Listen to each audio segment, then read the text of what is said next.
Hello friends, degree first year వాళ్ళకి second semester నుంచి important topics పెడుతున్నాను. బేసిక్ కంప్యూటర్ స్కిల్స్ సబ్జెక్ట్ది. ఇది 50 మార్క్స్ కాబట్టి జస్ట్ 2 యూనిట్స్ ఉన్నాయి. సో యూనిట్ 1 ఆల్రెడీ ఒక వీడియో చేసేసాను.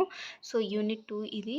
First topic spreadsheets, second one editing and printing of spreadsheet, third one creating and preparing presentation and preparation of slides, fourth one computer network, fifth one ISPs, sixth one www, seventh one IP address, eighth one URL, ninth one e-governance,